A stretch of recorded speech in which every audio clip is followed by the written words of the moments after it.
Bonjour à tous et bienvenue dans cette nouvelle vidéo de biologie, vidéo numéro 3, consacrée cette fois-ci à l'électrophorèse. Avant ça, je voudrais vous remercier d'être de plus en plus nombreux à vous abonner. On est bientôt aux 1000 abonnés.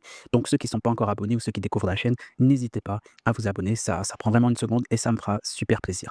Et à titre informatif, il y a ici mon adresse email. Si vous avez besoin de cours de soutien, n'hésitez pas à me contacter.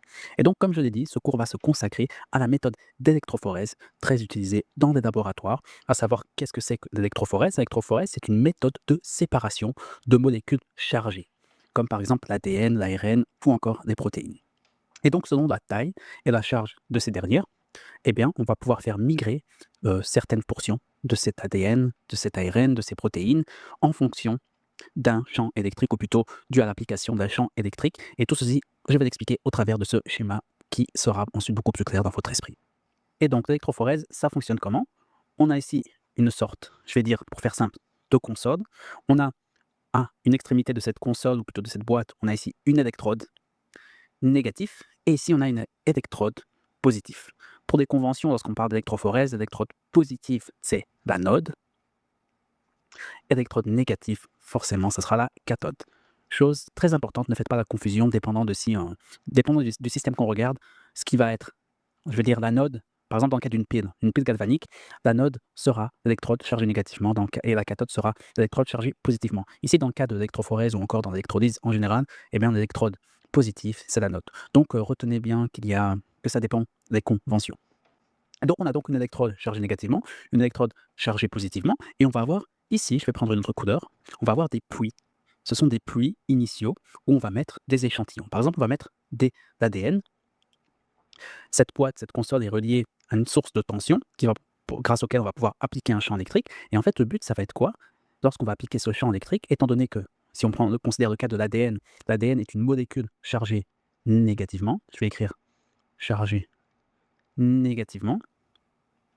Chargée négativement à cause de quoi? À cause des groupements phosphates qui sont à son extrémité. En effet, l'ADN est constitué d'un sucre, d'une base azotée, et également d'un groupement phosphate chargé négativement. C'est pour ça que lorsqu'on va mettre dans ces puits initiaux les molécules d'ADN, ben forcément, vu qu'elles sont chargées négativement, elles vont essayer de migrer vers l'électrode positive. Et en fait, cette migration, si on met différents, on va dire, morceaux d'ADN dans les différents puits, eh bien, en fait, si elles ont des tailles et des masses différentes, eh bien, elles ne vont pas migrer tous à la même hauteur. Certaines vont migrer beaucoup plus loin, d'autres vont migrer un peu, on va dire, pas trop loin, d'autres seront plus intermédiaires. Et en fait, on va avoir ici une séparation dépendant de la taille des molécules d'ADN. Et cette migration, bah, elle ne se fait pas dans le vide. Elle se fait dans un gel spécial. Je vais prendre encore une autre couleur. Ici, ce qui est représenté en bleu, bah, ce n'est pas de l'eau, c'est par exemple, on va considérer du gel d'agarose. Et pour faire très très simple, vraiment pour que tu puisses imaginer la chose, tu peux considérer ça comme une toile d'araignée. En fait, les plus petites molécules d'ADN vont passer facilement entre les toiles d'araignée. Je peux par exemple faire comme ceci. Voilà, ceci c'est le gel d'agarose.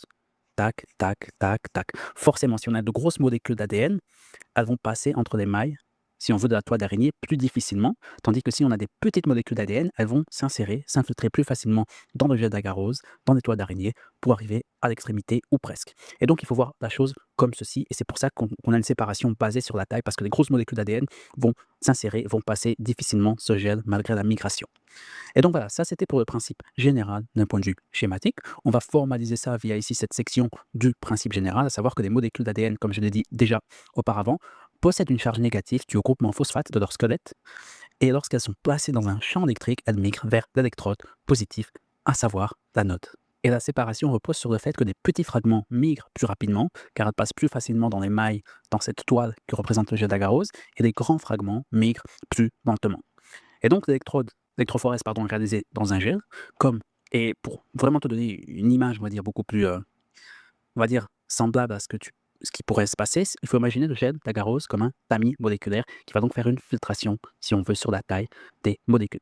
Et donc pour le type de gel, je t'avais déjà dit qu'il y a le gel d'agarose qui est très souvent utilisé pour des molécules d'ADN et d'ARN, et si tu veux un autre exemple, il y a également le gel de polyacrylamide, utilisé plutôt pour des fragments très petits ou protéines, mais retiens le gel d'agarose, c'est déjà très bien pour la séparation des molécules d'ADN et d'ARN. Et donc, tu l'auras certainement compris, plus la concentration du gel est élevée, plus la séparation des petits fragments est précise.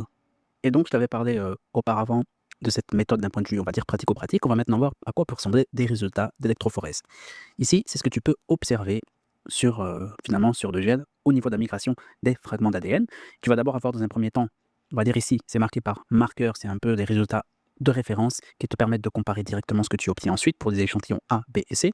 À savoir qu'ici, on parle en paires de bases, c'est-à-dire qu'ici, on a 1200 paires de bases, ensuite 1000, et tu vois que plus on descend vers le bas, plus les paires de bases sont plus petites, et forcément, ici, au début, on a la borne ici, on a la borne négative, et les espèces migrent vers la borne positive, et c'est seulement les plus petites espèces qui arrivent à s'infiltrer plus facilement au travers du gène pour aller plus rapidement vers la borne positive. Et donc on a 3 échantillons, l'échantillon A, l'échantillon B, l'échantillon C, pardon. Tu remarques que pour l'échantillon A, on n'a qu'une bande, on va dire qu'une bande claire. Je vais prendre une couleur qu'on verra assez bien. Tu as qu'une bande claire, alors que dans l'échantillon B, tu en as 2, et dans l'échantillon C, tu en as 3.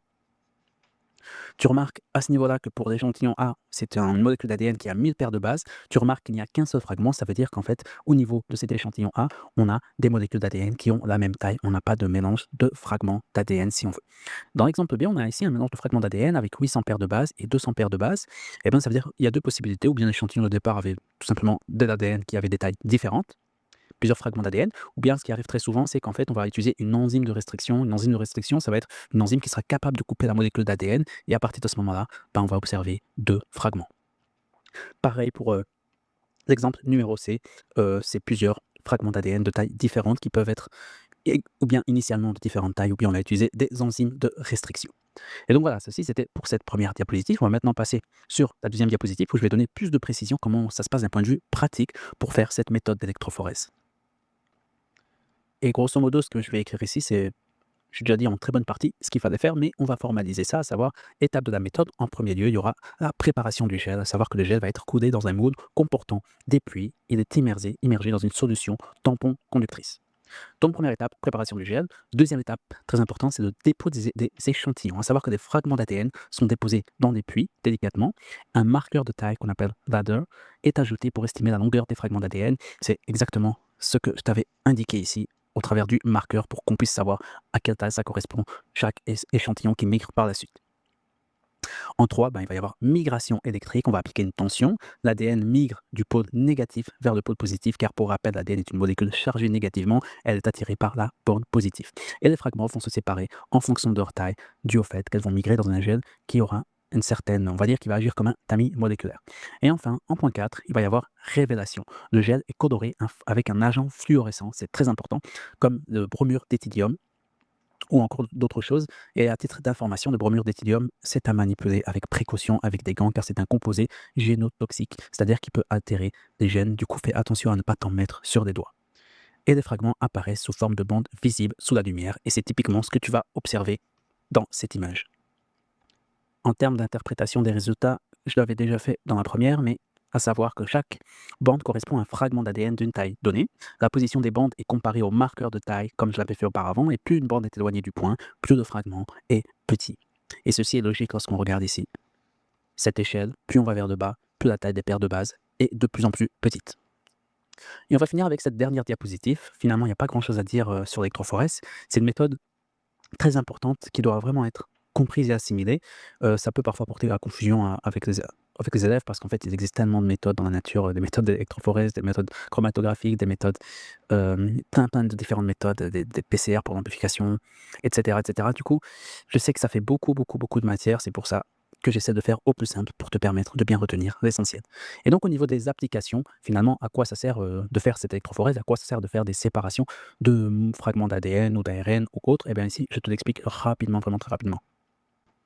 Et donc l'électrophorèse est utilisée dans de nombreux domaines, par exemple l'analyse de produits de PCR, c'est-à-dire qu'on va faire de l'amplification de l'ADN et ensuite comparer cela, ou plutôt vérifier la taille de ces dernières grâce à l'électrophorèse. On peut également faire une vérification d'une digestion par enzyme de restriction, à savoir qu'on va soumettre de l'ADN à des enzymes de restriction, et pour voir s'il y a vraiment eu coupure, c'est-à-dire s'il y a eu coupure, c'est-à-dire qu'il va y avoir différents fragments d'ADN, du coup différentes bandes, eh bien on va faire la méthode d'électrophorèse et voir si on a bien réussi à couper là où on désirait, par exemple.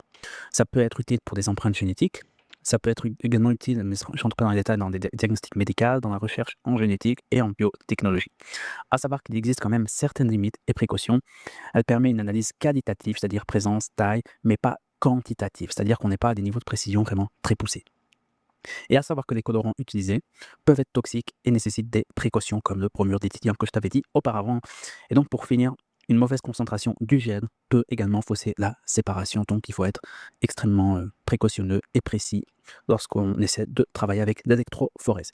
Et du coup voilà, ceci c'est la fin de la vidéo, merci d'avoir suivi. Comme je l'ai dit en introduction, si tu as besoin de cours de soutien, n'hésite pas à m'envoyer un petit message. Et moi je te souhaite une bonne journée, une bonne soirée, et je te dis à très bientôt pour la prochaine vidéo. Ciao.